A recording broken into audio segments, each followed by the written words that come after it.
Live from the 215, this is Wrestle Cave Podcast, episode 51.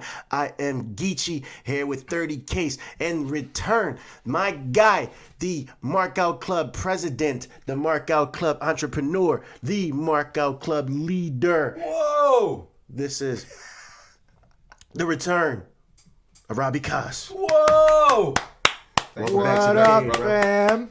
Yo, I kind of missed the introduction. From the 215. Yeah, they started. Geechee. Yeah, you know what I mean? It was good. Yeah, shout out to Ace on vacation. You know what I mean? We'll hold it down for you. But I haven't seen Ace in a minute. That's good. Ace hasn't been here in a minute. It's been Geechee, Yeah, man. Geechee. I don't fuck with Geechee. I don't fuck with Geechee like that, but it's cool. I missed Ace. You know what I mean? I came here for Ace, thinking Ace was gonna be here, and I got this, this hyperactive Geechee guy. I'm sorry to disappoint you. We're gonna make it happen though. You know what I'm saying? We're gonna make it happen for the sake of Wrestle Case. I know. You got no love for Geechee? No, I love Geechee. I love Ace Porter. I love everybody. But bring my nigga Ace back. We'll see about that. Once in a blue, bring him back. We'll see about that. He said, "We'll see about Casey, that." don't be looking at me like that, Casey. I understand that's your partner and everything like that. Don't look at me like that, Casey. I'm here to bring light to the room. You see this ambiance down here. So You haven't seen this much ambiance down here. That's true. But so Ace didn't bring this ambiance? No. that was Ace left actually- it behind. Yeah. Oh, Yeah, left Geechee it. took over. Yeah. Okay, got you. Yeah. Ace did that wall. I did the lights. You Yeah. talk to Ace at all? Mrs. Call. I think he called him. I sent him a text. Okay. He cool? I don't know. Oh shit. No, it's It was on red, so I don't know. Maybe somebody complained about me in Wrestle Cave. I don't know. It was on red. He read it though, but he didn't text me back. He'll be back. All right. Well, shout out Ace. Do your thing, dog. Geechee was good. You know Was what I mean? good. Nice to meet you, brother. Hey, Casey, you What's got that up? story, right? What story? Oh, the wrestling story The of the wrestling. week? Yeah, Oh, I wrestling. could give you the wrestling story of the week. This week, I'm going to talk about a lot of people's beloved The Undertaker. The Undertaker. So apparently, The Undertaker is deathly afraid of cucumbers, guys. And this sounds made up, but this has been confirmed by Paul Bearer, Owen Hart, and Bruce Pritchard. So is it like with the cats? Like, so if you leave a cucumber behind them? That's what I thought. And like apparently Undertaker's like a cat. So in wrestling, people tend to drive together, from town to town, and they tend to play jokes on each other, ribs, on time to time. And so I guess one time like Undertaker did something to Paul Bearer he didn't like, so Paul Bearer took it upon himself, knowing that the Undertaker was afraid of cucumbers for some reason. He put cucumbers in the Undertaker's hat.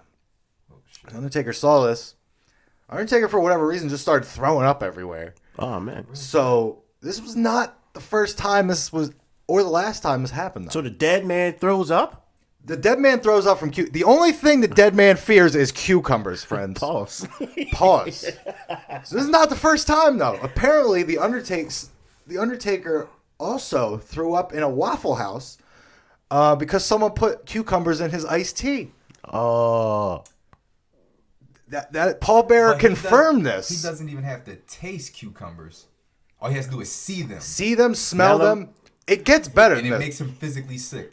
Yes, it gets better. Paul Bearer confirmed this in an interview before he died in 2013. Okay. Rest So in peace. Bruce Pritchard also confirmed this on his Something to Wrestle podcast of a time when Owen Hart put the cucumbers at the bottom of the Undertaker's drink, so the Undertaker wouldn't know until he finished the whole drink. Oh man.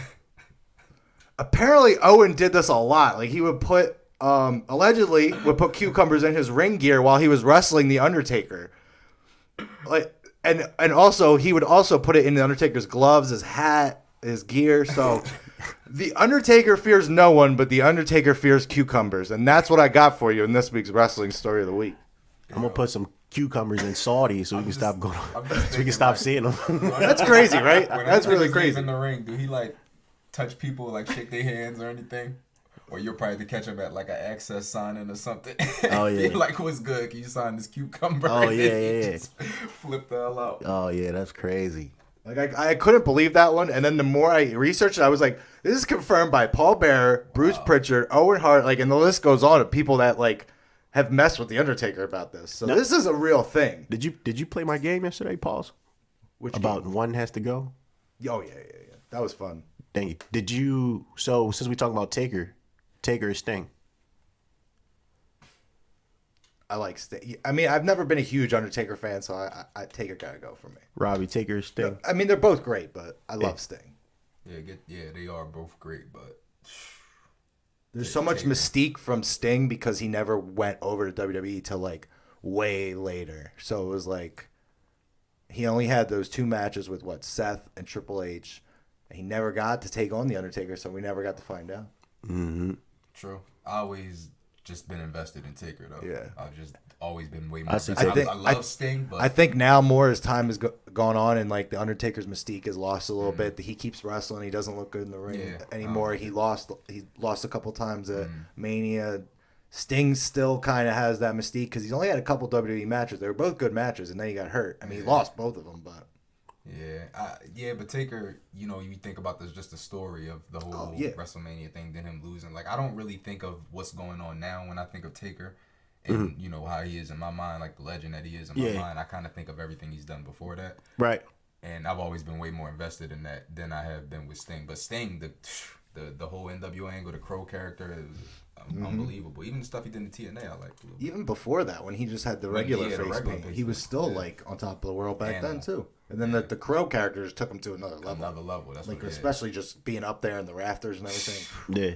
Now, let's play. Just do 2 more, just real quick. Oh yeah. I'm gonna do one that we didn't do yesterday. Shout out my man Thomas. He came up with this one. Well, I'll get to that the next one. But when I say one has to go, I mean as far as everything about them, like their history is gone. I know. Eddie Guerrero, Chris Jericho. One has to go. I'm sorry. Rest in peace to him. Too. But Eddie Jericho's just done so much, and he's still doing so much. I hate that. And it's hate to be like you have to forget about Eddie because Eddie was one of the greats, and he probably would still be going now. Yeah. Just the way Ray's still going, Chavo's still going out there. I mean, but what Jericho is doing, he's helping reshape. Yeah. The business. I'm sorry to say Eddie's gone. I would have to say Eddie. And this one right here is from Thomas. I know. I know. I had to make it hard. I was doing Rock and Austin. People were like, "Fuck Geechee." I was doing Rock and Austin. It's like, but Eddie and Jericho, that hurt. Yeah. All right. So Thomas said, Lita or Trish. Ooh. Good one. Shout out to you, Thomas Mitchell. Yep. Shout out Tom. That's a tough one. It's tough, but I'm going Trish gotta go. Trish gotta go? Trish gotta go. Think about all the stuff Lita did outside the women's division. Yeah. Trish was more backstage stuff, doing the stuff with Vince and stuff like that. Like, yeah, Lita did the stuff with Edge, like the live sex show, but she was also wrestling a lot of dudes. And True. And she taking chair shots, like going through. I mean, Trish did the same thing too. So they both did that, and it's like it's hard to say, but like I'm gonna say Trish gotta go because Lita for me was just like she was just so different than all the regular girls that were there for so long with just the regular blonde hair, big boobs. Like Lita came out, had the thong hanging out of her pants, like she had all the tattoos. Bye, Trish. Yeah, I'm sorry. Like Lita broke in there and gave like a lot of girls that looked like that. Like you know what, I can do this too. Like fuck that. I don't need to be looking like fucking pinup model to do this shit. Yeah, I gotta say sorry, Trish. You gotta go. Lita, you staying. That's agreed. I'm agreed on that. I got one more. Then I'm done. What's this last? You done? One? Oh wait, last one. Who gotta go? Who's got to go? Adam Cole, Johnny Gargano. Oh, damn. Unfortunately, I love him, but I'm gonna say Adam. Damn. Only because of how long Johnny's been in NXT and what he's provided for us. Yeah. How many moments you can pinpoint and be like, wow, like 5-star match. The story. The storyline with Gargano, the tag team, the cruiserweight. Not to say Adam hasn't done anything. I mean, Adam was the first North American champion. He's done a lot, but I'm not just talking about WWE. Go. How much invested Johnny has made everybody. I'm not talking about just WWE though. I know you're not. You talking about the Kingdom and all that. I know the Kingdom everything. And all that. Bullet Club and all. Okay. I know. All right. I like it. I like energy. Everything. I like the energy. Like when you look at the Bullet Club, Adam Cole isn't like even in the top 10 10 for best members of the Bullet Club. So like his legacy left in Bullet Club isn't even like in the tops. You know what I mean? Mm-hmm. The Kingdom was good when he was there, but he wasn't even the top faction in Ring of Honor when he was in there. The Kingdom's still going on without him, as is Bullet Club. True. I mean, he was great in the Kingdom. Don't get me wrong. The three of them with him. I always want to say Kanellis, but you know. Yeah. And then you look at Taven's still there doing his thing. Right. I have a nice fact about him later that I'll get to. I do not like Taven. A lot of people don't, but guess what? I got a fact for you. You know what? I'll give it to you now. There's only been 2 Grand Slam champions in Ring of Honor. Matt Taven is one of them. Do you know the other one? No, I don't. Robbie? I actually don't. Christopher Daniels. Yeah. Matt Taven and Christopher Daniels are the only Ring of Honor Grand Slams to have 6-man, tag team, TV, and World Championship. Okay. And there's a lot of guys that have gone through there, so that's saying something. Did you ever win the 6-man tags? No. So he needs that and the tags belts before he could say that also, right? I believe so, because he held the TV for so long, and he held the Ring of Honor championship for so long that like he doesn't even have time for a tag team. You picked Johnny. You picked Johnny also. What you mean to go? Is either to. No, he picked Adam. He picked Adam to go. You picked Adam to go. Yeah, because like he was saying, as far as like the factions go, I never really felt like I did enjoy his time with Bullet Club. I enjoyed his time with the Kingdom, but I feel like Undisputed Era has been his greatest run in the faction. So it kind of just started. But so if you compare that to what Johnny has done outside of WWE and NXT, Jesus, like the story with him and Ciampa is pretty much one of the catapulted him to new level, man. Top 3 storylines of NXT ever. You know what I mean? Maybe in WWE. Yeah. Like not ever, but you know, at the time, like that was probably the best thing going on. So yeah, I would have to, even though I love Cole, but right. You have to go. And you had some sad tweets or some fucked up tweets or. I got the tweet sheet ready for you. I got lots of tweets this week. Let's get it. Let's get to these. So Randy Orton back at it again. When is he not? Randy Orton back at it again. So John Cena originally tweeted, "Beware those who think you owe them happiness at the expense of your own well-being." Randy Orton said, shit. Did some marks hit you up for autographs at the airport again? # probably not. # charters only. Bobby Lashley tweeted, "So I hear Goldberg is coming back." Goldberg replies with just a fist. So he either wants to beat up Bobby Lashley or he wants to fist him. Hopefully, he wants to beat him up. A tweet from Wrestling News World. Mauro Ranallo has signed a new deal with WWE and NXT, so we will be seeing him Thank God. for the extended future. What do you think about that? Goat. Love it. Love it, too. Goat status. Randy Orton popping up again in this edition of the tweet sheet. I feel like we're going to see Randy Orton a lot. Wouldn't be surprised. But I got shit else to do. From the mouth, but in this, it's from the mouth of Prince Pretty, Tyler Breeze.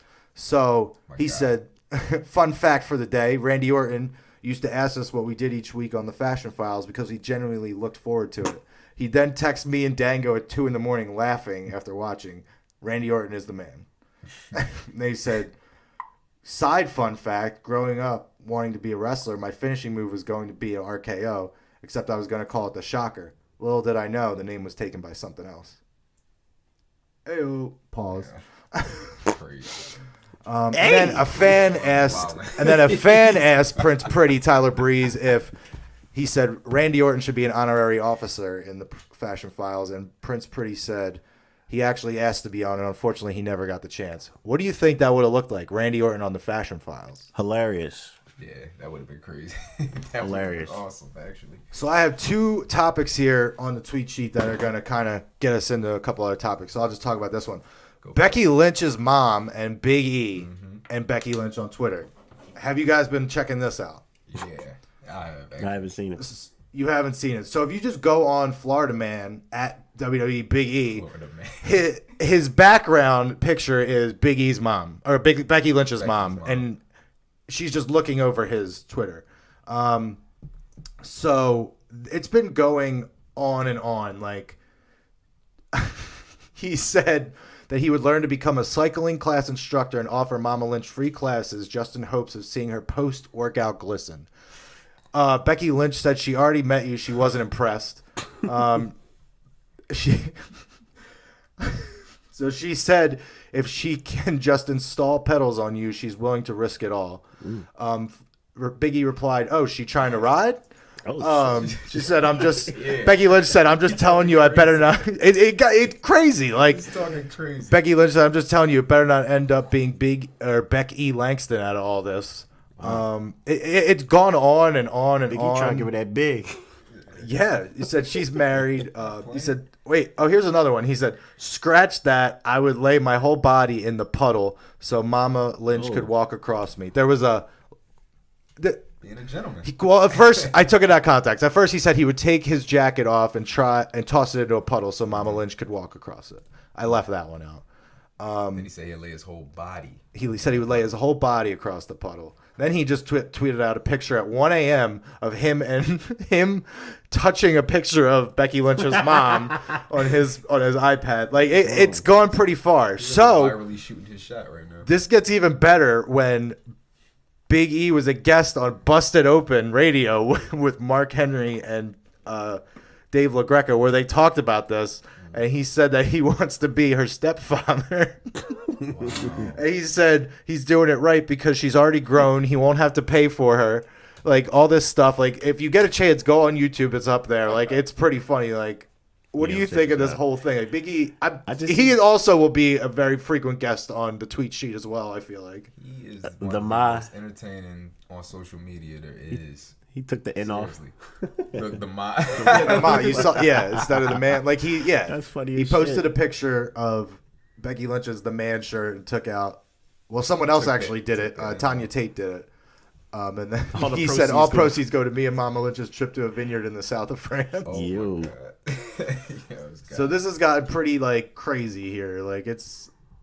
But I'll tell you. Why got the bottom of his nutsack in the joint? Wait, hold on. He's redoing I think he's redoing the Wolverine pose. You ever see the Wolverine meme where he's laying there, he's holding the picture frame, and then he's touching the picture? Oh my god! Why got the bottom of his nutsack though in the joint? Yeah. Oh god. I think that's it. Is that his ring gear? Like, fam, you could have the bottom of the side of your thighs in the joint. You know what I mean? We have to see all that. He's laying on the couch. He is so bored at home. This is what I love it. The picture is there, and he got his whole sack in the camera. In front of the camera, and he's holding the iPad, and he's looking at a picture, and when you swipe to the next picture, he has yellow gloves on. If you want to check this out, go on Becky Lynch or Big E's Twitter because it's everywhere. Like, it's great. A picture of Becky Lynch's mom. Yeah, this is priceless. Gotta check this out. Are you ready for the final entrant for this week's tweet sheet? There's another one. There's one more. This one is going to branch off into something we're going to talk about for a little bit, so I figured I'd end with this. The Wrap, at The Wrap, which I don't know if you know, they do a lot of breaking news for television and stuff like that. They tweeted AEW and Turner TV partnership to be announced ahead of Warner Media Upfront exclusive. The Upfront Media exclusives are when they give opportunities to a lot of investors to see what they're going to do. Gives them time to show it. So it looks like we're going to get this. All Elite Wrestling president Tony Khan and his in-ring talent are expected to attend Wednesday evening's event in New York City. This is all from The Wrap at TheWrap.com. They said the AEW Turner deal is now virtually done. A person with knowledge of the plan tells The Wrap exclusively. Current plans call for the partnership to be announced through Select Press 1 hour before Wednesday's upfront with Warner Media. And one more fact on it. I'm not going to read the whole thing, but the arrangement made between the parties called for a small group of reporters to be informed of the agreement on an embargo basis the evening before. So it looks like this week we're going to get some news about this TV deal. Okay, so pretty much it's a presentation for them to show a little bit of the product, and then people get to it's basically them announcing what their upcoming events are going to be for the next fall, for the next season. So it will be fall. So it's like, hey, if you want to get ahead of all the, if you want to invest in this, get your sponsorship and everything out there, this is what we're going to have. We're going to have wrestling, which look at these guys. They sold out in 3 minutes this show. We're going to have a show in about 2 weeks from today when we're recording this. So did you say things sold out in 3 minutes? Did you? Yeah, I'm pretty sure I said that, didn't I? Yeah. Oh, so do t-shirt companies do that? I've never seen a TV deal or a TV company invest in a t-shirt company and have their own wrestling show. I haven't either. This will be a first, I guess. Yeah. Yeah, I guess so. Get that shit out of here, bro. But this is pretty huge. If this is going to be a done deal, we're going to get it this week, right before All In. And that is what day does that Double take or Nothing. place? What? Does it say like a Wednesday? Date? It says Wednesday. 15th. Okay. Wednesday is going to be when these media upfronts happen for Warner Media. So I guess they're going to announce all the TNT, TBS, and all the other whatever channels they own. They're going to tell you what's coming to all their So it's pretty channels. much them opening the doors and saying, "Come get it." You know, This is what we're going to have. And apparently they're going to make the announcement like an hour, like AEW, I guess, will make an announcement like an hour before. I guess that's what that was saying. And they did it. And they did it after they announced their partnership with the second biggest channel or service out there in the UK. Yes. Did you also see that? If I was reading all this information correctly, they said that All In's Double or Nothing is going to be free on like YouTube and stuff like that. I think it's some type of free TV that's going on over there that they're doing in the Is UK. it in the UK or is that over here? It's not over here. It's in No, the they UK. said in the US. I'll pull it up. It said in the US it will be on streaming services for free. No, I'm not the only one that said that. So you can just go on YouTube and That's just what click I'm trying to figure it out. I thought they were talking about No. just the UK because they didn't even announce. Like, I'm sure it's gonna be on Fight TV and all that other stuff. So you telling me it's supposed to be free for? That's what there was a tweet out there circulating about it. I know I couldn't have been the only one that saw that. Someone posted it in our group too, and I've been looking into it, and I haven't seen anything confirmed. But people are like, "You talk about it." I'm gonna pull up a tweet I saw. I think I'm sure we'll probably know more about it this week after they announce the TV deal and all that other stuff and how to go about getting the pay-per-view and to see what exactly is being streamed on. I believe that we have access to ITV pay-per-view as well on this side. I think someone was telling me in the group that we had access to that. I'll have to look that up to see. But I'm sure it's going to be on, like I said, Fight TV and any other outlet. It might be on a TNT or TBS. It might be TNT, TBS streaming also. That's probably one of the reasons why they waited until they announce everything that was going on in the U.S. I'm sure Ted Turner got something to do with how it's being streamed, and they worked out some type of deal because they waited this long right before the actual pay-per-view. What was you gonna say, Rob? No, I was agreeing with what you were saying. But it's going to be. You found it, Casey? You still searching? Still searching. If I go in the group, it'll be there. Hold on. Okay. I mean, either way you look at it, it's big. It's very major. Like streaming for free on YouTube, really? Well, that's why it's not like confirmed because I just saw someone say something about it, but I won't bring it up then. Forget about it. But I saw it somewhere. I hope that's the case. Yeah, but I mean, that's what I was saying. That would be awesome. I mean, I don't know. Is this a see what we can do type of thing? But they already know what they can do already. But I don't necessarily got them leaving that much money on the table. If they do stream it for free, it's probably going to be streamed a week after they actually have it. You know what I mean? Like they're probably still gonna. They're probably still. They're paying these guys these hefty contracts. I mean, we know y'all got the money, but you're gonna make money. You're getting business to make money, so they definitely have to sell it to some magnitude before they. There you go. All right. This is from, I don't know how reputable this source is, so the Ringside Roster, Wrestling News and Rumors, and someone posted it in our group. It said this is on May 9th. It said breaking All Elite's Double or Nothing event reportedly won't just be on one streaming service because they plan to go all out with the free streaming. At this time, it appears the event will be available via YouTube, Facebook, and Twitter for no cost to fans. And will be available for pay-per-view purchase in the UK via ITV. So, wow. So this is supposed to be free for in the United States. And then I there was something else on Twitter that someone was doing, but I couldn't find that one. That's the one I want. Oh shit! That's the one I want to do. We'll wait to speculate on that so we get more info. Like we're 2 weeks away, but I mean that would be huge. Oh, so they want to play. They want to see how many ratings they can draw They want to. That's the only other reason why they probably would do that for free. I can't see them making it free for no other reason why to say we can draw this certain number before we go into our weekly show, which is going to be free also. They're trying to make a statement now. Yeah, they're not really giving a fuck about the money because they already sold out the other dates. To make a statement. Wow, they're going to that's why. If that's true, if this is true, that is exactly why they're doing it. To make the statement about the ratings, because people are saying ratings don't matter, but I've seen some information that they want WWE to maintain a 3 million rating. That's why they want certain stars on there, and that's what they want to do. And Vince is reaching out to Taker and Goldberg and trying to get Brock on there to do that. If they can't reach that, I think they're going to drop out of that deal.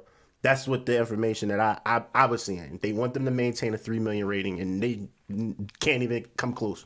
So we did. I don't think they have to do huge changes if they're going to get to there, to be sure. But it'll be interesting to see.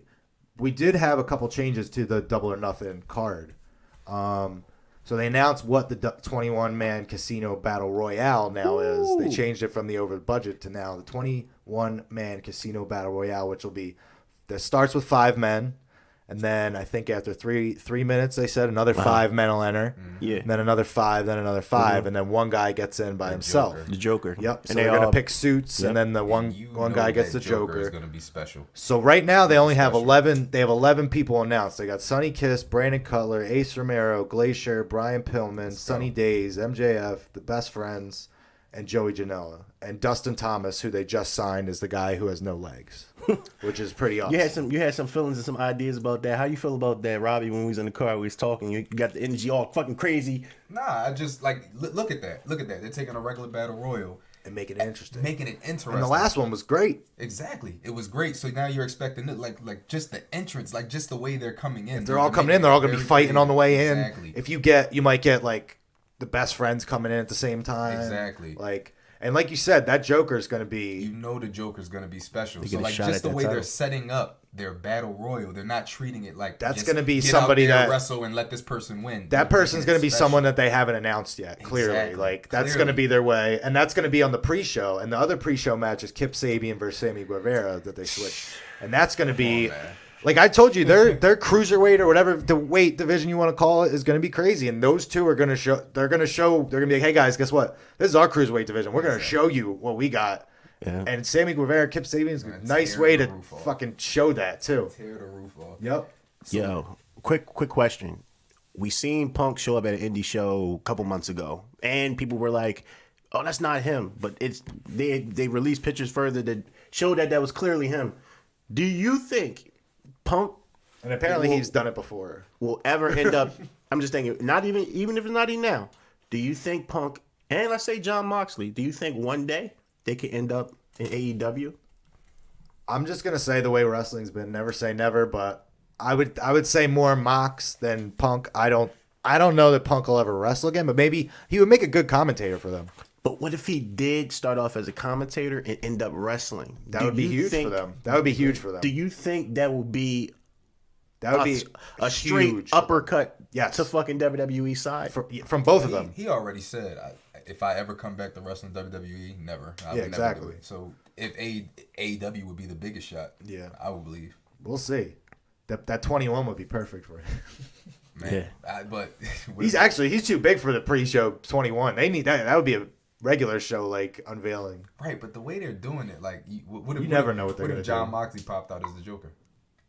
That would be insane. Insane, right? Like, I mean, but they got those kind of options. They got those kind of surprises waiting for us. It's going to be something crazy. Whatever it's going to be, it's going to be interesting. Insane. It's going to be dope.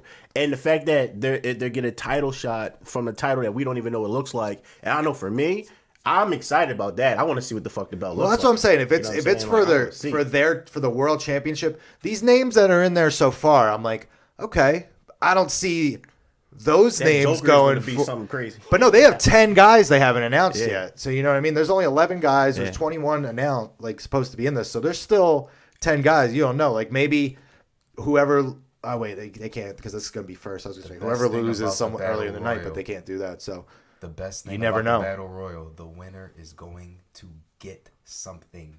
for winning. And they're doing backstories on everybody. So you know who these people are. You feel like you tell their story. It makes you invested. Get it? When you tell a story, it gets you invested. Not Monday Night SmackDown. You know what I mean? I don't know what the fuck's going on between that. Like we got, like, did you watch Being the Elite and Road to Double or Nothing this week? I seen Road to Double or Nothing. I didn't watch I did watch Being the Elite. Yep. Being the Elite was funny because they had like the ransom note thing with Chucky and Trent were like blurred out, but then they were like they were stepping out of the blur. But the best part is like Chuck Taylor's like, if you don't put us off the pre-show, we'll kill your family. And they're like, whoa. He's like, and then they start pushing each other, and then you clearly see who it is. And I was just like dying because best friends are awesome. It's like you can look at either one of those YouTube shows that they have, and they're pushing characters on both of them. The MJF Cody thing, like awesome. Salt to the earth. Joey Janela clips. I love those. Yeah. What is Joey? What in the world? It was like, what in the world is Joey Janela doing now? Yeah.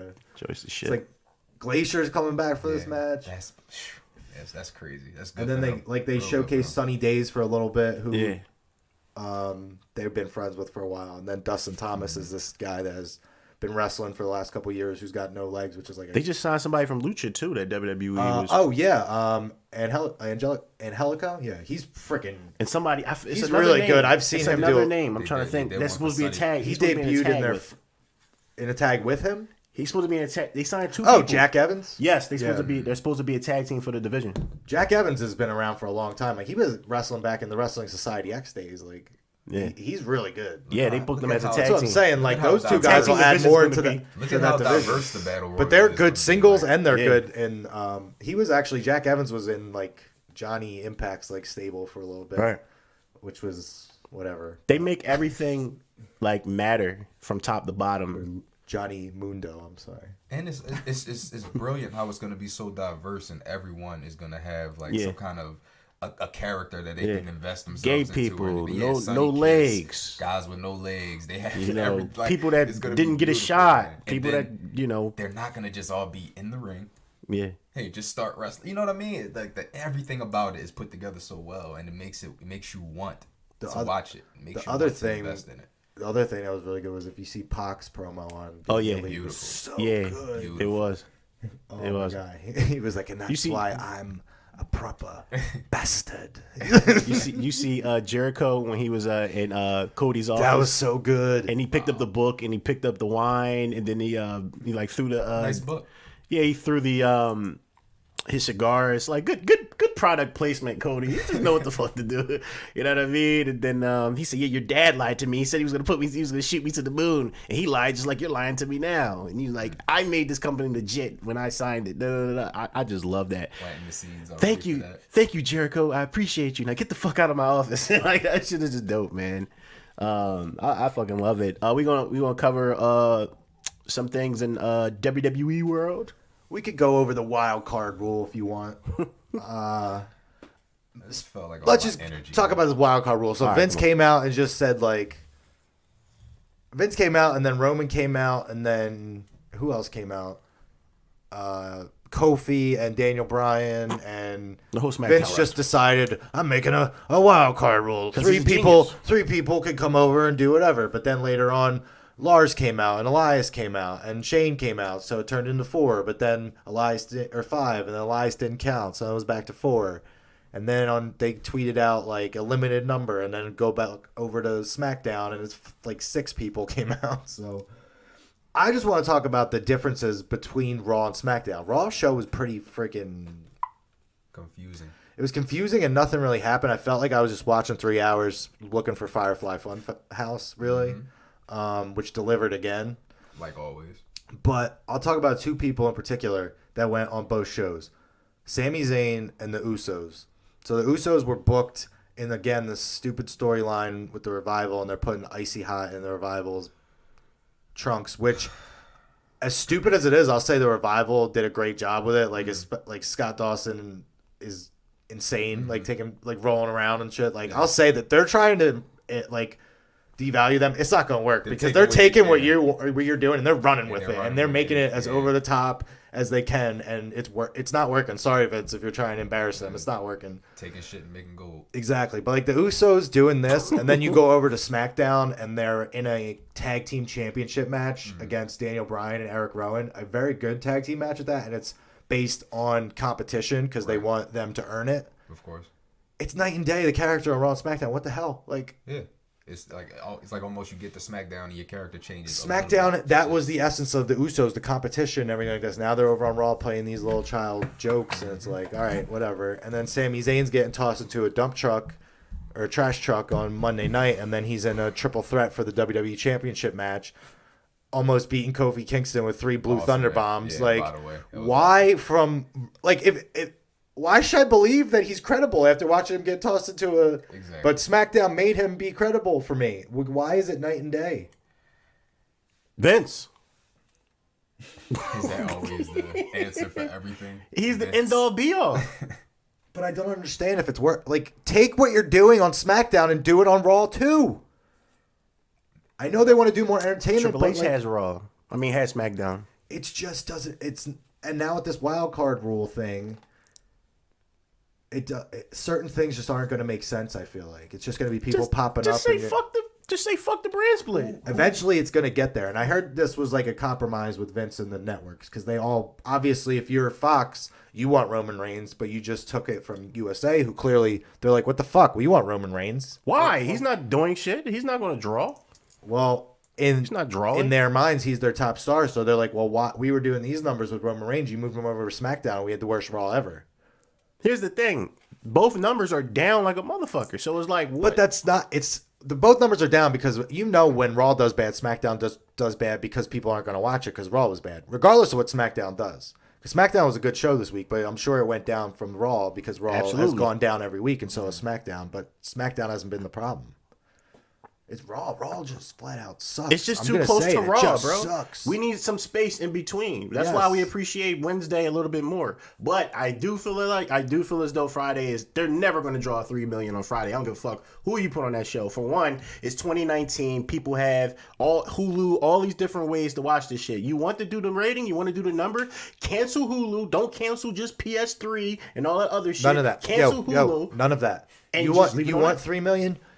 Give them something to tune into. Give 3 million people something to tune into. That's all you got to do. Dude, we've seen too hard for them. How much money is Endgame making? We talked about this last week. How much money is Endgame making? $2 billion they just got? You want to know why? Because they're putting on something people want to watch. They got people emotionally invested in something. Exactly. There's nothing you can emotionally invest in WWE. There's nothing to be invested in. There's nothing to look forward to. Exactly. Like I was thinking about this the other day. There's no journey you're following. Right. Whose journey are you following? You're switching people's names every other week. I don't even know what their name is anymore. How am I supposed to follow them? This is an actual question, like for both of you. Are you looking forward to any future feuds, any future build-ups, any future storylines? Like, is there anything that pops in your head in WWE right now? That's why we're going to talk about. That's why later on I'm going to talk about night 1 and night 2 of Ring of Honor because that I actually enjoy. Yeah. And you're invested in. Yes. Exactly. They killed Seth and AJ before it even started. You know what I mean? They didn't go into none of the history. You just got it and you just put it out there. There was nothing to get invested into. And even what you've been putting out in the week since isn't getting me more invested in it. That was my last one where I thought, like, okay, this is a dream match. I would love to see this in WWE now. And it's not being delivered how I imagined it. And not saying it has to be, but it's not an interesting way either. It's kind of like they're just being thrown out here. Like, go ahead. Y'all 2 big names. Boom. You got it. That's I feel like they should be wrestling for, like, best in the world or something. You should bring up the history. Maybe, I don't know. They just fuck up everything. Yeah, they didn't really. It's like there's no effort put into the story. That's why I'm going to put no effort into talking about them for the rest of the show. Okay. And I'll on to the next. No, I'm going to share your energy. I like your energy, Casey. Well, I don't know if the viewers have noticed or the listeners have noticed, but like there's not much to really get into. Like there was a really good tag team match. Like Daniel Bryan and Eric Rowan are tag team champions now, and they deserved it. There was a really good triple threat match, but that was it on SmackDown. There was nothing on Raw that you really needed to talk about. Can we talk about Undisputed Era? There's been a little friction between. Absolutely, because that's worth talking about. Yeah. There's been a little friction between. There's been a little friction between Adam and Rowdy. Where do you think it's going to lead to? Where do you think that? The Undisputed Era. I know for me as Undisputed Era fan, I'm a little sad by this. I don't want any type of friction going on. I don't either. I'm hoping it's just a big swerve and a whole big plan from them. Yeah. To hopefully get their championships because they want the gold. They've been claiming they're going to have all the gold in NXT, but they got none of it right now. So I'm hoping it's a big swerve because I love the 4 of them together. They all bring something to the table. There's no reason they all can't continue to be together. Like, they're the only real faction in WWE, and they make it work. Like, I would be really upset if, like, the 4 of them weren't together, you know? I doubt they break them up before they move them up. I don't think they should. Yeah, I hope, that's a huge. You want ratings? The 4 of them together brought up, not announced on Twitter or in a fucking screenshot, a slideshow. Like, bring the 4 of them in Shield style. That there you go. There's your ratings you want. You move them up and you move Velveteen Dream up, and now I have something to watch. You know what I mean? Because now I want to see what you're gonna do with them, and hopefully you won't. Hopefully you won't just throw them out with no storyline and just give them something pointless. Did nothing to invest in. I mean, that's really the only things I'm looking forward to. Now I think about it. Them moving up and Velveteen moving up. I want to see what they do like with them not to Alistair. move up, actually. Just stay in NXT. I want to see what they do with Alistair and Ricochet. I feel like I wish they still were a tag team. I really, really enjoyed their tag team work, but now, you know, I don't understand. I think they're building up Alistair the right way with the, like, vignettes and stuff. Mm-hmm. Ricochet, he's in Money in the Bank, so, like, we'll see. Yeah, he's going to do something. Yeah, he's a prop. He's just in there to, you know, flip around. He's my pick to win. Really? Oh, yeah. Yeah. I picked him to win last week, but yeah, I'm going to stick with it, too, because I feel like he's in the land of the Giants over there on Raw, like I was saying. Like, that little thing, like the briefcase, could really give him, like, the upper hand on some guys. I fear him taking Kofi's previous spot for just being in matches like that to just do the crazy flips. That's why they need to build up stars. None of these, like, nobody else from Raw. Corbin's in it, right? Drew. Drew's in it. Which is my pick. Which is your pick. Like, it was between Drew and Ricochet, the only 2 from Raw that I would pick. And then it was Andrade or Ali. I said Andrade or Ali from SmackDown is who I said should. I would like to see Ali, so Randy don't need it. Like Randy don't. No, not at all. He's the last person that needs it. Corbin doesn't need it. He did it and didn't do anything with it. Braun didn't for do the anything heel with work. It would have to be Andrade or Drew. Yeah, just by history. But if you want to build up stars, you give it to Ali, Drew. Ricochet. But they don't want to do that. Exactly, but that's what's going to get you the ratings. You get new stars. People are tired of these guys that you already didn't do anything with. Mm-hmm. Why would they get invested in those guys again? You did nothing with them. Yeah. ROH? Or we got some more WWE? Nah. We could do ROH, but let me just run through real quick because May 13th on Sunday starts this Best of the Super Juniors in New Japan. Yeah. So I'll just run through the guys that are in it, and then we can talk about who you think will win. Yeah. The A block is Dragon Lee, Jonathan Gresham, Marty Scurll, Shingo Takagi of Sho, Taiji Ishimori, Taka Michinoku, Tiger Mask, Titan, and Kanemaru. And then in the B block is Bandito, Bushi, Ren Narita, who's a young lion taking the place of Flip Gordon, who can't go due to visa issues now, which sucks because I really wanted to see him in that. Cool guy. That would have been like huge for him to see him in that. Then El Phantasmo, the newest member of the Bullet Club, is in there. Doki, who I'm not really familiar with too much, he's replacing El Desperado, who just got injured. And then Robbie Eagles, Rocky Romero, Taguchi, Will Ospreay, and Yo. So who you think's taking it? Last year was Takahashi. Kushida won it 2 years. Why is Will still? Ospreay won it in 2016. Because he's still in the Ricochet juniors. in 2014. Huh? Why is Will still in the juniors? Just move up, right? Well, his little time he won the never open weight and then lost it to Cobb. Just stay moved up. But I think this is going to be his last Super Junior, so that's why I have him winning it. I was gonna say I have him winning because I think this is going to be his last one. That's why I'm he won it. He won it in 2016, and if he wins it again, he's like, okay, I won this twice. Like, what else do I have to do? Right. And then I think he'll beat the junior champ, and then be like, all right, I want to move up. Move up, yeah. Please do, man. So I'm picking him from the B block, and I'm going to go with someone. Taiji was in the finals last year. I want to pick Marty, but I know it's not going to happen. They should do it one last time. You know what? Shingo. I'm picking Shingo Takagi versus Ospreay in the final. Because Takagi, they really like him. He's a beast. Sure. They book him like a beast, man. I say Marty and Will one last time. Yeah, one last time. And Ospreay finally beats Skrull. Get him out of here. You know what? Make him job on his way out. You know he's going to AEW. Because you know Skrull always beats Ospreay. making job on the way Death, out. taxes, and Skrull beats Osprey. Put them over. You know you're going to. That would actually culminate in a great story. Osprey and Skrull, and Osprey beats him. You know what? Honestly, I don't That's know. I don't really know. Book that. Good job. Book that. I don't really know too many of those other names that you named that I can't pronounce or really say. I love Kanemaru, but he's never gonna win. He's not gonna win that. I love him, but I can never pronounce Calamari. Calamari. It's Kanemaru. Get your pronunciation right. Yeah, I gotta get my New Japan enunciation right. Yeah. You want to get into Ring of Honor now? Yeah, let's do it. All right. So Ring of Honor New Japan War of the Worlds tour. You like my is shirt? Also going on. Like my shirt? I do like that one. You got the Bad Boy shirt on. What's that? That's Tama. That's Tama Tonga. Tonga. Oh, shit. Yeah. So night one, they were in Buffalo. You had Colt Cabana and Ian Riccaboni on. I love NWA National Champion Colt Cabana. I love how they commentate. So some of these I'm just gonna run down because we'll talk about the bigger matches. But PJ Black defeated Alex Coughlin, who's a young lion out there in the LA dojo. Nice. The Gatekeeper Kelly Klein defeated Kate Carney, who's I guess just a local talent. Sloppy. Yeah, I do like a little. I know a lot of people don't like the Allure, Mandy Leone, and then the Beautiful People, Velvet Sky, and Angelina Love. I do like them only because they're making people appreciate Kelly Klein a little bit more. Because Kelly's good. Like in some of her matches, the second match, like night 2, was better. This match was Yeah, she was supposed to face somebody else, but this girl apparently took her spot at the last minute. Hometown. Yeah, so that's why it was. No, I mean, that's why I was sloppy, but I get it. Yeah, shout out to her. Yeah, I just think the Allure is going to add something that's going to make people like Kelly appreciate Kelly a little bit more because of how much they do not like them. Mm-hmm. The Kingdom, Vinny Marcellia, and TK Orion defeated the other Young Lions, Connors and Carl Fredericks, who I really like them. Yeah, I like them. They're good. What were your thoughts on the Young Lions from what you saw? Very aggressive. I like their technicians. They all do different things. Like all three of them. Even when you seen it on night 2 when they put them all together. Mm-hmm. Like one was like the Bruiser. The other one was the Powerhouse. The other one was more technical. So I really liked it. The thing about that is that was their debut. So I look to see where they go.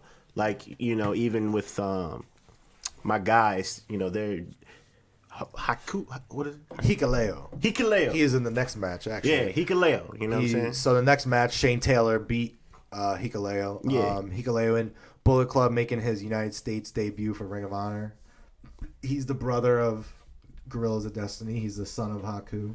Yeah, and he was a Young Lion also. So yes, he was. So I look forward to see these guys and see what their attire is going to be. How much a character they really can show because they're dumbed down so much. Hikuleo's starting to break out into that. Yeah. But unfortunately, he lost to Shane with the greetings from 206. Yeah, but it was funny. He was like, "Motherfucker, spit on my hand." Yeah. That was great. That was great.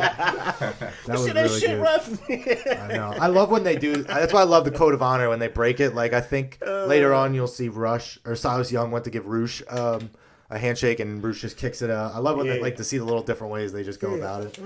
The next one was probably my match of the night up until this point was Evil and Sonata taking on Lifeblood, Haskins, and Hot Sauce. I don't know about you, but when I watch Mark Haskins, he kind of moves around like Neville a little bit. Mm-hmm. And then like Hot Sauce kind of reminds me of Finn a little bit. Mm-hmm. But you could tell the more because they were kind of just put together ever since they joined Lifeblood. But since they've been together, they've been like kind of getting more cohesive as a unit. And they're changing. They're them and I would say Alistair and Ricochet, they put them together, but when they came together, they did moves as a tag team. They posed together. They gelled. Certain teams, they get that chemistry, and I think that's what you see on there with them. And then obviously Evil and them are so over, and it was just dope to see them. And it's dope to see Japan talent in America wrestling all the time. Every time I catch them, I'm never disappointed in seeing that. So yeah. What happened? I forget what happened. Oh, they hit 2 magic killers and one pretty much for Evil and Sonata. But I really like Lifeblood. With their like when they first put them together, I was like, okay, they're just throwing all these guys together. But like the more they're like on the mic and stuff like that, and the more you see them in the ring, you kind of see what they're about. Like because they're all about bringing that honor back into Ring of Honor because that's what their mission is. Because they felt like it all got kind of lost along the way. So I kind of like, and they're delivering in the ring too. In this match, that's why I said it was like my match of the night so far. And then you had the undefeated Roosh taking on Silas Young. That drop kick in the corner is like I was gonna deadly. say, Like I mean, like Jesus Christ, the bull's horns. Yeah, that shit like it hurts. Like for real. And I wanted to say, I think he and Tama probably have like the best like splash in the corner. It's so like fast and just like so vicious. Like when they do that like running splash. But he won with the bull's horns, man. Future champ.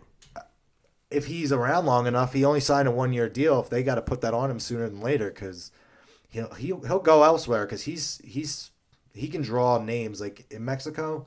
They love him. They love him. Like he can draw some people to watch their product. But he could go elsewhere, and they keep pushing him undefeated.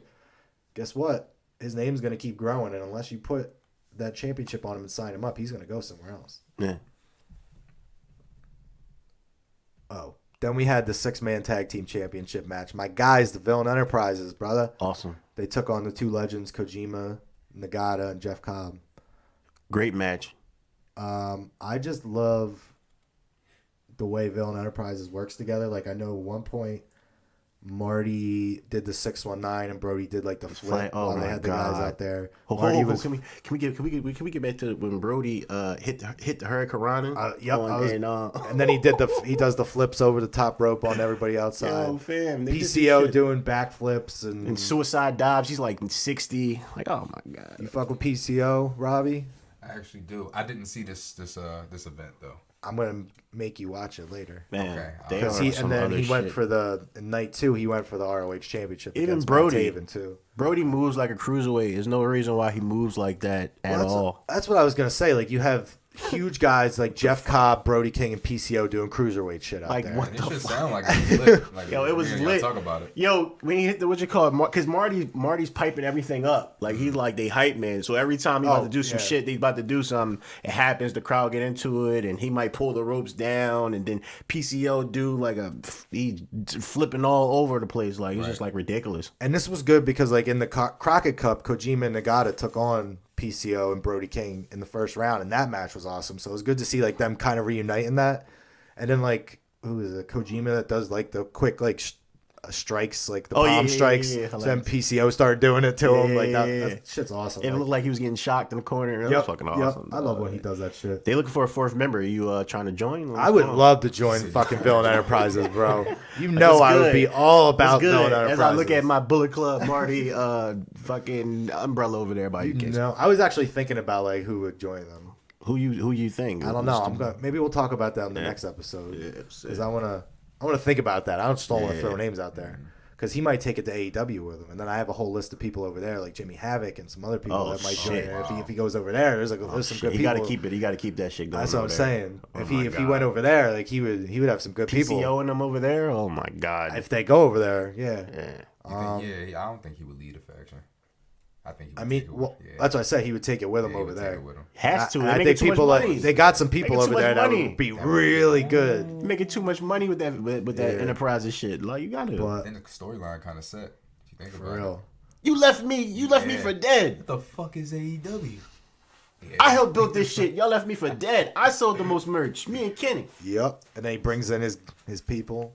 I'm telling you, Jimmy Havoc and him. Where's my villain book at, Cody? A couple other guys. Yeah. I need a villain book. I'll get that list of Ring of Honor people or New Japan people or perhaps AEW people that might be fitting in. I need a villain book, We'll Cody. tease that for next week.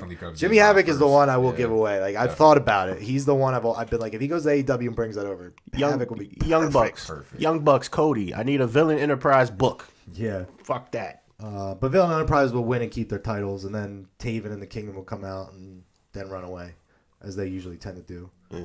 Guerrillas of Destiny defeated Jonathan Gresham and Jay Lethal for the tag team championships. Dope. The funniest thing is Kenny King coming out and pretending he's blind from getting misted by the Great Muta at MSG. Yeah. He's like, they're like, how the hell can you tell that's going on? Like like Cole keeps asking me, he's like, I hear it, man. I hear he's it. like, my other senses have gotten better. I can smell it. Yeah, he's like, I can smell it. He's like the way the laces, it. like I forget what move it was, but he's like the way the laces are rubbing together. He's like, I can tell. He was I think at one point he was like, they're like, how'd you know that was John Gresham? He goes, I could tell from the sound of the mat. He was like, yeah. He was like the friggin' MVP of that match for me. But they won after Tama hit the gun stun. Still your Ring of Honor. Where do you think they're going with with Castle? What do you think they're doing with him? Because he came out there. Well, then he came out scared like to rush. Well, he came out the next night and was talking about how like he never needed the boys. He was always carrying the boys. So like there's gonna be a new Dalton Castle, and he's filled with magma, and he's gonna burn all over the place. And then the crowd started chanting, "Burn it down." So that was pretty funny. But I'm interested to see too, like if he changes or if the boys stick around or they're new boys, the magma boys or something like that. I'm pissed. I fell asleep on the main event, and I really wanted to see it. You missed it. Like they were partners. All right, so main event was Bandito and Flip Gordon. They were partners in the Crockett Cup, so it was good to see like how they were going to be. The beginning, I couldn't even really type too many notes. Like they were just going back and forth. Like at the beginning, like reversals, flipping out of each other's reversals. They were just really evenly matched, and then by the end, they were really getting into it. Who won the match? Flip won with the Flip 5. And then after the match, actually, Lifeblood came in and offered Flip Gordon to join if he wanted to. Was what you call it there with him? With Juice? Juice? Did Juice? Nah, Juice is. I think Juice is over in Japan or he's hurt or something. Okay. But he hasn't been on this. What tour. the Flip say? Well, they said. Well, at this point, they thought Flip was going to still be on Super Juniors. So they said, when you get back from the Super Juniors, I know you got stuff to do, but when you get back, if you want to be in Lifeblood. He didn't say anything because they thought he was going away. But now that he's not going away, maybe these other nights of War of the Worlds, we'll see if he does join. So we'll see. But that's how night 1 ended. Night 2 started with your boys from Bullet Club, the brothers, G.O.D. and Hikuleo, taking on the Young Lions. Dope match. The chops were vicious. That's one thing I remember out of there. Well, you can see Shibata's training him with all the chops and like hard ass hitting that they're doing. Yeah, because he's training them out there at that LA dojo, so he's getting them ready to work with these guys like Bullet Club on a nightly basis. I think it's going to make them better. Yeah, you're working with the tag team champions. You know what I'm saying, for both companies, for Ring of Honor and New Japan. And to keep up with them, is dope. I like that. I like that fact that you can know and see these guys. They started from the bottom. They was wearing black trunks. They were dumbed down, and they got to fight literally the best to for their spot and their position, and that make you kind of invested in them. Like I've seen these guys, so now a couple years when they're big stars, I can remember that they face the tag team champions or they face them on the journey. Yeah, exactly. So just seeing little key things like that. That's why people fuck with New Japan, because you can get invested. Like you see these people literally grow from. They're not just jobbers. They're not just player 1, player 2. Like this, they got the Austin gear on. You know what I'm saying? But at the same time, wait, isn't it kind of crazy that the Young Lions are dressed just like Austin? Yeah, Austin's the biggest star of all time. Hot Sauce Tracy Williams just wears black trunks too. You're right, like that's crazy. You know what I mean? My favorite Young Lions are now blowing up. Roppongi 3K showing once Rocky Romero brought them in as Roppongi 3K, they took those junior tag titles. They're huge stars now. Even their brother, I think he's going to be a big star. Mm-hmm. Hikuleo? Yeah, I think Hikuleo is going to be a big star. He booted. I don't know if it was the first night or second night. His boots are awesome because he gets all the way up there from the top fucking bug, and the whole crowd went crazy. Yeah. They even went crazy on the chops. I never seen him go crazy like that over chops in a while. I haven't seen it in a little while. He's like 6'8". Yeah, other than Walter, they gave him like a Walter reaction when he was chopping dude in the ring. So that's pretty much good. He debuted the night before. Oh, okay, yeah, let's go. You know what I mean? So yeah. So I'll run down the next couple real quick. We had Yuji Nagata defeat the last real man, Silas Young, in a pretty good hard-hitting match. Evil and Sonata defeated the Kingdom in another good match. I didn't write too many notes on this because I was kind of doing some research for the wrestling story and the tweet sheet, but it was a good match. Roosh defeated PJ Black, formerly known as Justin Gabriel. He's still killing it, man. He's reinvented himself. Like if you haven't checked him out since he's been back and like going through Lucha Underground and all that, like he's really somebody you should check out now because he's close to 40 and he's killing it, or he might be over 40 now. And he's look like better than ever, man. Like seriously. Okay. Yeah, man. Then Dalton came out and did that whole thing I was telling you about. Briscoes beat Lifeblood. What else? Then Bully Ray came out and basically ran down everybody. He said good luck to Neil Dashwood on her future endeavors.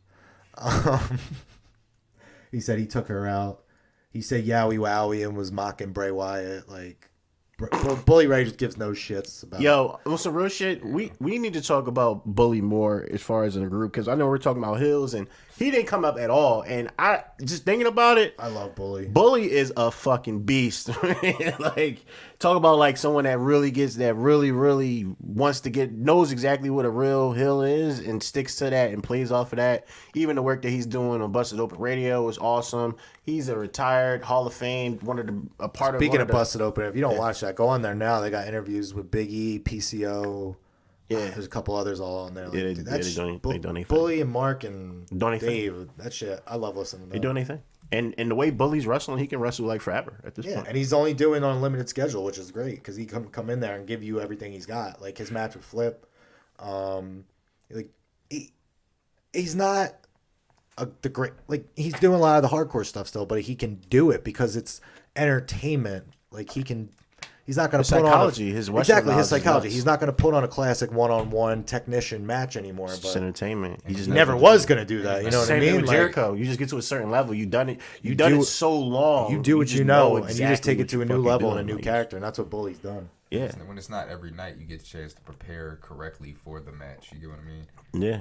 Your body is better. Exactly. You know, your mind is sharp, and then they're legends. You know, living legends at this point. So it's pretty much walk in the park. This is what the fuck they do. Like, so. Then we got a couple other matches to talk about. Jay Lethal beat Kojima after trying the lethal injection twice. He finally hit it the third time and got the win. So this one I know is going to upset you, Ace, because I know this is your guy.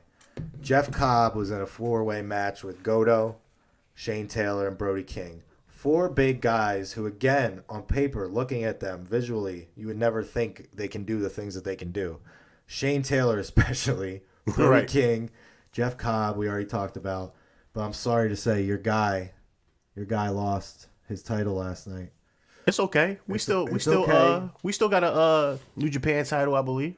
We still good. No, he lost that. He lost that too? He lost that on his first defense, my friend. Oh shit. That's what I was gonna ask. Like, what do you think is going on here with Jeff Cobb? Do you think now he's gonna move? No, do you think now he's gonna move into that world title picture for Ring of Honor now that he has lost the Ring of Honor TV championship? Because you know how I feel.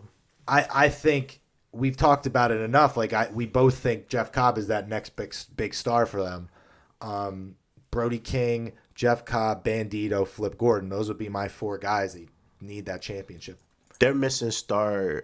I say this with all due respect. They need more. They need star. They need a new star. And now's not the time for Taven to have. Hell no, it's not. He's not the guy. Even the end of the match. When we get to the main event. You can talk about that. I'll talk about the finish of this one real quick. So Jeff did the Tour of the Islands on Brody King. Shane Taylor just threw Jeff Cobb out of the ring, and then he hit the greetings from the 206 and just 1, 2, 3 for the win, and he's your new TV champion. I was not expecting that at all. I thought Cobb was just going to win. He had a nice little hefty run with it. He had a nice little run, but I'm just interested to see at the same time he had both titles and lost both of them pretty close in between. Never defended the other one. Is either he's going on his way out. He's on his way out, or I don't think he's on his way out. I think he's on his way to the top. I hope so, because I'm not feeling the Taven shit. I'm just not. Final time, then let's get into that main event. Matt Taven taking on my guy PCO. I wish he would have won the championship. And like I said, Matt Taven, only the second guy to be the Ring of Honor. I respect that. Slam to get the world, the TV, the tag, and the 6-man championship. I respect that, but in the wrestling business, timing is everything. I don't think it's the time right now for him to have a strap. I feel like someone that could carry the company. Coming off that momentum of the MSG show and having him winning at the MSG show, where a lot of your fan base doesn't like him like that. Probably not the best way to go about trying to get your company to the top, in my opinion. I would probably... They took a risk. I would have just put it on Marty. They did take a risk with a lot of those decisions at that MSG show. I would have put it on Marty, but I understand why they didn't. Because Marty is on his way out. Yeah, we talked about last week. Like, you're not going to give that rub to a guy who could be on his way out at the end of this month. But if that was the case, then, I don't know. That was their first, and that's your championship. So it's like it's like we knew New Japan what they were gonna do. This is the first time they're in Madison Square Garden. Okada will forever be their guy. We're gonna put the strap on Okada. When I feel like Okada didn't need to get it back that quick. I feel like Jay was doing his thing. They had a fucking block party for Christ's sake the day before. He could have retained the title, but that's what it is. But the end of this Jeff match, Cobb, please. Yeah, but the end of this PCO Matt Taven match. At one point, Matt hit 4 straight DDTs on PCO. PCO just sat up like the Undertaker was laughing at him.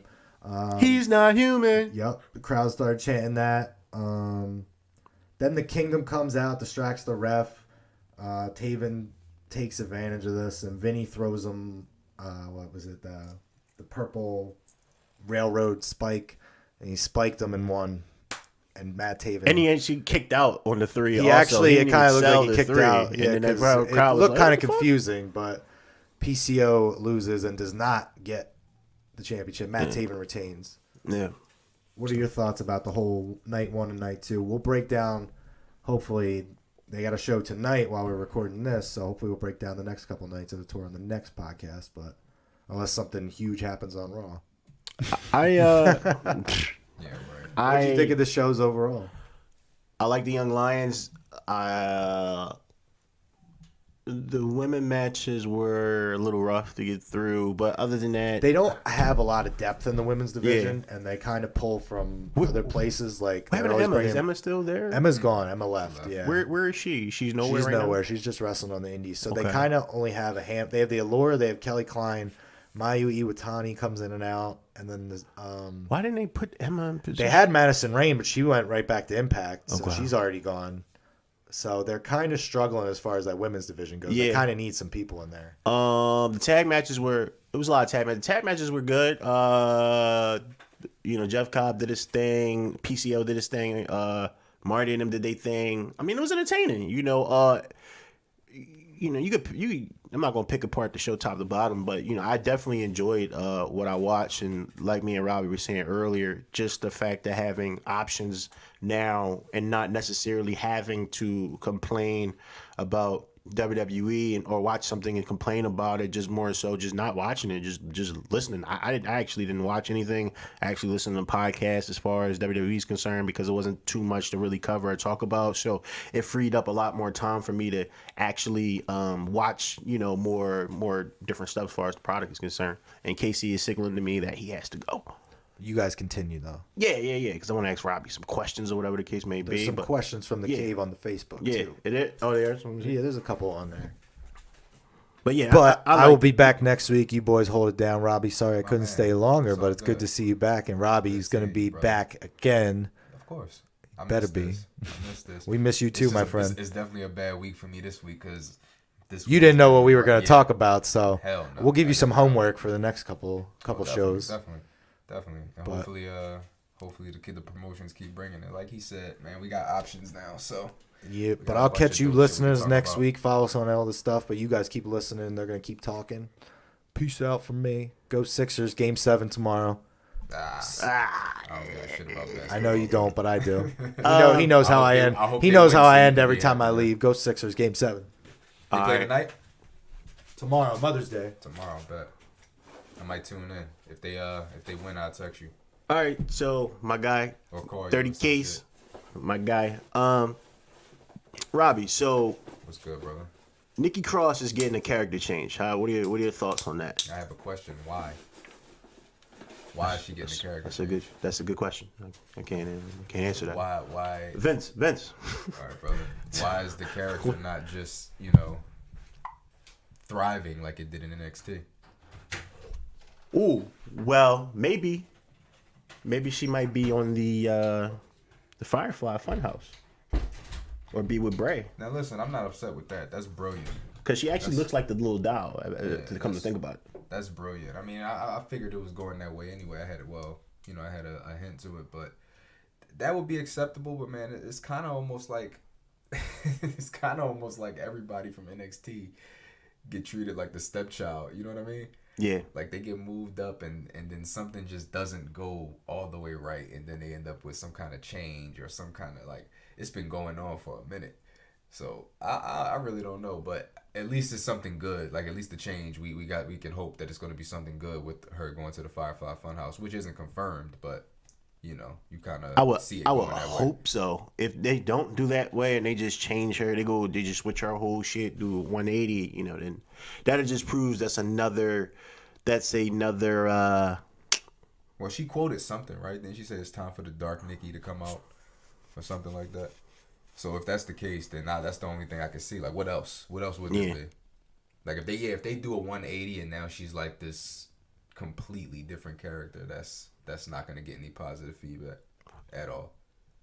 Yeah. Let me ask you this question, though. What's up? Roman Reigns, do you think a heel turn would be the solution to some of the stealth shows? I see that the Bleacher Report just posted about it. What are your thoughts on that? I don't think any individual superstar can do anything if the writing, if the storytelling is not right. If the head is not right, then the body will follow. You execute the head, the body will follow. What do you think? When it comes to WWE, I'm just tired of the same old shit. So turning him heel would at least be something that'd be a fresh start. It would be a fresh start, and it would be something to look at. Like, okay, let's see where they go with this. Because, like I said before, right now, I kind of look at it like nothing exciting is going on. I'm not looking forward to anything besides 2 call-ups in particular, and I have no reason to watch. You turn him heel, now I'm like, okay, you're listening to the fans now, because we've been asking for that heel turn for how many years now? So it's like, okay, I like this. I'll tune in to see where they go with this. So like I said, it'd be a fresh start. Now, obviously, we got to see where they actually take it from there, but at least it'd be a fresh start, bro. I would take that. I would take a Roman Reigns heel turn. And who would you have him feud with?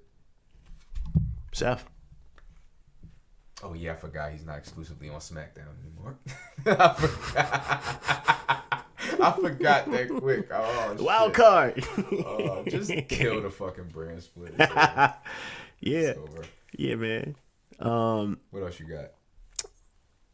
A lot of superstars are unutilized right now. These are just this is the portion where no, everyone's used correctly. So look, this is some shit on the fly. I'm just shooting the shit right now. These questions are off the top. Mm-hmm. People, ladies and gentlemen, the pod is pretty much we got all the information out. Now this is the part where we just do what the fuck we want to do. Now listen up. Now. Yeah. All right. So look, just act like y'all in the car in the room with me and Rob. You know what I'm saying? With Geechee and Casa. You know what I'm saying? So look, ride along.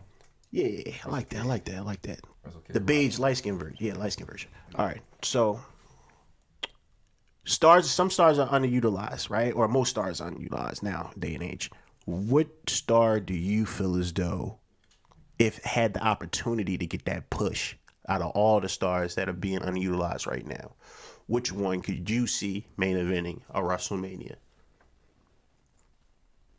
Out of everyone who's getting underutilized right now, which one do I see is most likely to end up possibly main eventing a WrestleMania? If they was ever to be in that position to get a push. Like if Vince woke up one day and just said, you know what? I treated you like shit like 12 years like I did Kofi. Now the ball's in your hand. Okay, now who do I think they would, or who would I like to see? Who would you like to see? This is about Rob. Cesaro. Cool. Hands down. Not even doubt. Not even another thought about it. Yeah, I was thinking about Cesaro also. I'm trying to think. I actually had that thought. It's crazy because when Kofi was getting that storyline pushed on him, and we were cheering for him and everything, it got him the title match and everything. He won. That night, I was actually thinking like, whoa, I would love if we all got behind Cesaro like this and just made, because he's been there, he's been impressing us every time he's in the ring. He's been doing shit that I haven't seen anyone else do. He's incredible. Everyone knows he can wrestle. And I feel like it will be similar to the Kofi story. Get the fans behind him. We did it for Bryan. We did it for Kofi. Let's do this shit for Cesaro because he deserve it. Definitely deserve it. He not. The bar is gone, right? The bar is finished. I guess. I mean, we never know. I thought that was the last time that I thought he was finished. He came back and he had. Right, I don't know. But Cesaro is on Raw now. Honestly, bro, I don't know where the fuck he's at. All you know is that he's not in the Money in the Bank match. All I know is Monday night superstars and Tuesday night superstars. I don't know what the fuck which one to show up and which not. I don't know who says they're part of the wild card. Who can actually go? Go ahead. You good? No, you good. Drinking that water. So Robbie has to piss because he's drinking water. You see what I'm saying? So I'll take the time out right now to say, listen, drink water. H2O is perfect. Make sure that you drink at least a gallon a day. You know, it can help you with your kidneys. You know what I'm saying? It can help you shit more. Would you say, Rob? Help you think better. Help you think better. Keep your mind sharp. You know, I drink water. This is why I piss maybe 4 or 5 times a day. You know what I mean? So, you know, if you want to drink water a lot, make sure that you have, you know what I mean, something to piss in by your side, or make sure a bathroom is by you at all times. You know, these are the things that happens when you drink a lot of water, and it gets real. But yeah, now that Dean is gone, how do you feel personally about Jon Moxley leaving? Because I know a lot of people were saying it was a work, and I know that you've been a day one Jon Moxley fan. So being as though that you watched him before he got in NXT, before he made his debut in WWE, and now, you know, what was your thoughts when you seen the vignette of Jon Moxley, and it's been so long since you've seen his particular character? I hope this isn't produced by WWE in an attempt to swerve us and bring him back as a new character, as Jon Moxley. I would really like to see what Ambrose can do outside of WWE, the storylines that he can get himself into, the character he can portray. Because obviously we all know Jon Moxley would have never worked in WWE. It would never work. He, you know, they would water that down completely. So I'm really excited to see what he can do out here. I mean, like, even in anywhere you can see him going, there's something there for him. You get what I mean? What is there for him in WWE? What kind of feud are you looking forward to seeing him in WWE? It's nothing. I think he's done everything he can possibly do. So that was my initial thought. Shit, I'm just happy he's gone now. I'm happy he's gone because I think it's a fresh start for him. I think people fail to realize that he's been in WWE for years. He has money, and he could have produced his own, you know, video at that. And if not, you know, it could be an AEW video. I don't know if y'all been paying attention to how they're shooting the Cody stuff on YouTube. It's very movie-ish like. So, that's what I said. Yeah. The winner of that Battle Royal actually gets something. They're going for the main belt, correct? Mm-hmm. Yep. The Joker could be somebody very, very, very, very, very exciting. Could be Jon Moxley.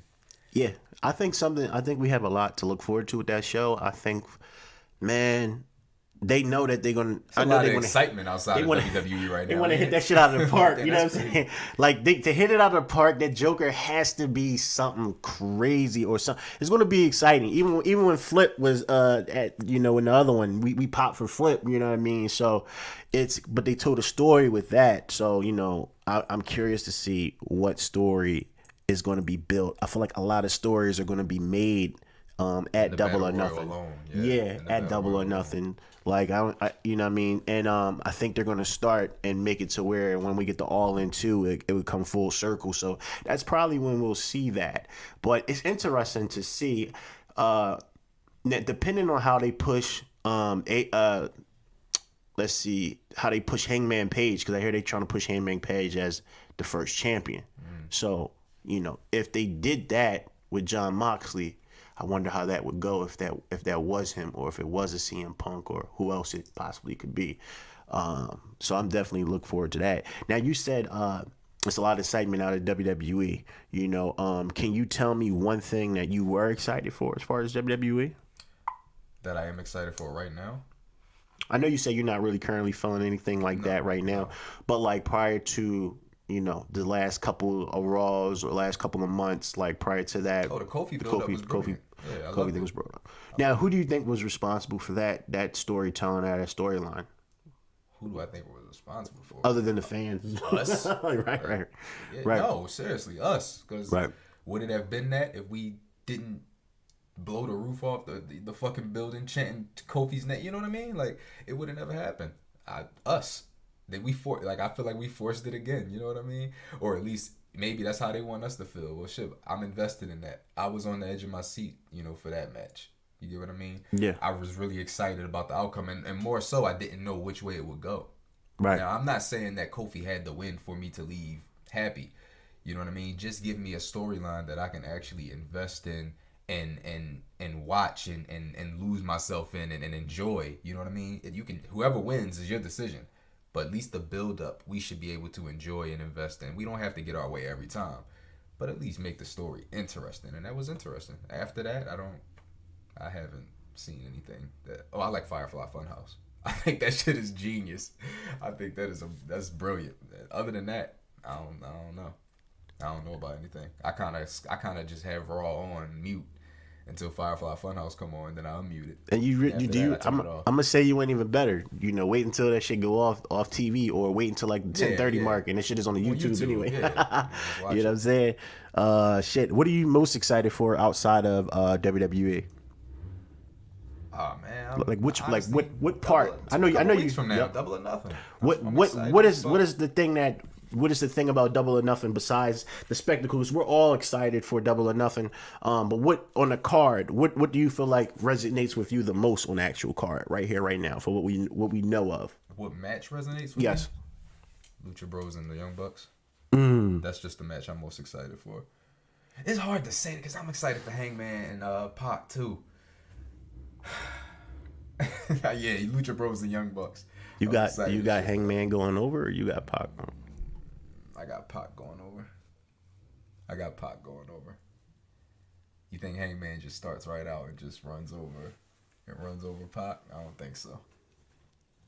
But look how we're excited though. We're both smiling. I wish it was a camera here. We're both smiling about this shit. And this is how it should be, because pro wrestling is a sport that we all fucking love and enjoy.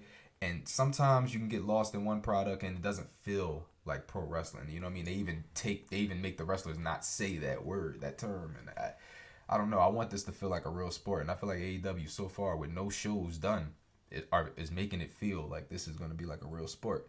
The matchups feel like there are stakes stakes on the line. It feels like everything is right about it. The stories are right. And it seems like all we got to do is see the matches now. It seems like they're taking their time, and that patience, that confidence. You know, Cody's walking around with the suits like a young Vince McMahon. I got that vibe when Jericho was in his office too. Yeah. Is Cody gonna be like the boss figure to pick on and shit? Like, you know what I mean? Yeah. To pick the fights with when you ain't getting your way. Like, yeah, they already planting seeds. Look at even MJF and Cody shit is hilarious, because it's like he's breeding him to be like how he is, or whatever. It's dope. I feel like they just found a way to make everything interesting, make you care about shit you never thought you would care for. I never thought I would care for a Dustin and Cody match, but the way they're telling it from the big brother, little brother thing, and exposing that and bringing that up, and it's just one of those things. Yeah, I always thought that match had to happen at WrestleMania to be special. It would be, Goldust finally taking off the paint and becoming Dustin and going against Cody for, the respect of who was the best child. Yeah, whatever, who's the best brother. And I always thought that's where it had to take place. But look at this. They have their own company, and they're doing it at their first event. That's sold out in 3 minutes. That's a so much better story. Yep. So much better story. And you get invested in shit like that. It's easy to tune into that. Like, what's the piss break? Look at the card. What's the piss break? You would argue that, okay, we had a battle royal come on. That's the WWE way. Like, battle royals on. There's nothing special gonna happen. We out of here. Let me go take this piss real quick. With this, look at just how they set up the introductions for it. You know what I mean? They got slots. And Justin Roberts is actually doing the introductions and all that shit. Then you got JR on commentary. Come on, man. Got JR in commentary too. Stop disrespecting JR too. That's a legend. That's the best. That's the best commentator in sports, period, ever. And I think he's calling. He knows these young superstars, and I think after, you know, like he said, after losing his wife, this is pretty much his love, and this is pretty much his passion. I feel like he's really gonna. I feel like his legacy. Him, Jericho, they just added this. Even Cody, they just added along. This is just another, you know, chapter in what they're doing, and it's so fun and it's so dope. It's kind of crazy because people were saying that you know, Jericho and JR was gonna start their own company, but in all actuality, you know, it was the Bucks and Cody, and then they hired Jericho, and then they hired, you know, Jim Ross, and people saying, you know, oh, they're not competition, WWE, et cetera, but you know, they just pulled Tony Storm from having a match with a champion in Japan that so happily works for AEW. They just stopped the match. They canceled the match. WWE. Really? Yeah, they canceled it. They could have had a match where they didn't have it could have been a draw, it could have been disqualification. They just canceled the match in general. They didn't want to work. They didn't want her working with her. And to me, for the sole reason that she's in AEW. But here's the thing, you know, they care about wins and losses when it's outside of their company. You're talking about Storm is on UK, so I guess that's Triple H. But on their own fucking Telegram, on their own fucking Raw and SmackDown, they don't give a fuck about wins and losses. So it's kind of funny to me. So that's why I look at it as if, you know, it's an AEW thing more so than a wins and loss thing. It's a threat. Yeah. So what are your thoughts on that? Do you think that Vince is a little shook? Why wouldn't he be? Because he got that sweet Saudi money. That's what everybody's saying. But I think it's deeper than that. It's kind of, look, they're tapping into a different fan base of pro wrestling than they're tapping into pro wrestling. Put it that way. He's tapping into sports entertainment. And we've had sports entertainment for so long. When something new comes, he knows he's going to have to defend his brand. You know what I mean? That's going to happen naturally because it's business. Me, I don't really look at it that way, like it's competition. I mean, we spoke on it earlier. I think it's just options now. And I thank them for giving me an option to really tune into something that I really want to see. You know what I mean? Something that I can actually see myself tuning in weekly. If it's this good, like if they're going to keep the stories building this way, and the fucking event ain't even happened yet, and you're excited about it. You know what I mean? We have options now. Anything you want to see in wrestling, we have it. You know what I mean? We have an option. We have a promotion that has it. We can go to it and watch them and not sit and complain about something that we don't like. You don't even have to watch it anymore. You know what I mean? You don't have to watch WWE if you don't like it. Some kid is going to like it. Some kid's going to love it. Some kid watching it every week, waiting for John Cena to come back. I'm cool. I don't think it's nothing for me at the moment, so I'm going to wait for the AEW thing, and I think it's going to be, you know, great. You know, you also got Ring of Honor, you got New Japan, you got so many things to tune into. MLW, you got a lot of shit, so. Damn, Ken put some pictures up. He's at the Evolve show. Yeah, Impact, Evolve, Progress. Yeah, it's a lot. Now, did you have anything you want to ask me while we were up here? I know I was asking you a lot of questions and shit. My bad for so many questions. I just want to talk. Man. It's not I ask you no questions. It's just an interview. It's not no interview or shit. Yeah. I'm trying to think. Is there any truth to that Goldberg shit about him coming back and taking Kofi belt? Did you see anything else on it? I know it was like a rumor. He keep responding to tweets. I don't know what that means. Like, you know what I'm saying? It's like he playing with my emotions. Like, you know, like it's Slice Wrestling. I don't know who the fuck is that. But when is the Saudi show? Shit. I think it's sometime in June. I don't know the exact date, but yeah. I don't know, man. I do hear that they want what they want, and Vince is willing to give them that because they're paying top dollar for what they want. Like always. So I'm not ruling it out. You know, if that happens though, I'm done. That's the nail in the coffin for me. I'm done. I'm fucking done. Wow, why you done? I'm done because it's in June. I'm looking at it right now. I'm done because they just fuck up. They just fuck up good shit. June 7th, Saudi Arabia show. They had him job. They had KO jobbed out to him, and ever since KO did that, he hasn't been the same. Mm. He hasn't been the same KO. They got this thing where they put the belt on certain superstars, and they don't. People supposedly when they lose the belt, they don't look like champions. They just look like jobbers. So and you know, there's only one way to lose the Goldberg. You getting jobbed out. He only giving you 2.5 minutes. He giving you 2 moves.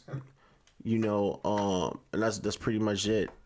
A fucking spear and jackknife and call it a day. That's it. You know what I mean? And I don't want to see Kofi go out like that. I've seen Kofi get fucked up by Brock in Japan. Almost ended his career.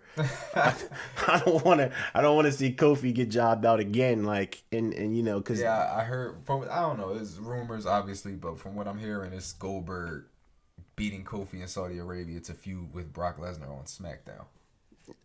I don't know I don't know why they think that's going to bring a 3 million rating. No, it's definitely not. Yeah, like I said, they could if they had better writing, like y'all said. If they had better writing, the stars that they got up there, you know, they would be fine. But the fact of the matter is, they bring these guys up and they don't have nothing to do, and then you know they don't get over or they don't get booked. You know what I'm saying, to come out, and then Vince is like, forget about him after like a month or a couple weeks or whatever the case may be. Afraid to build the guys. They got EC3 won't let them talk. You got where is EC3?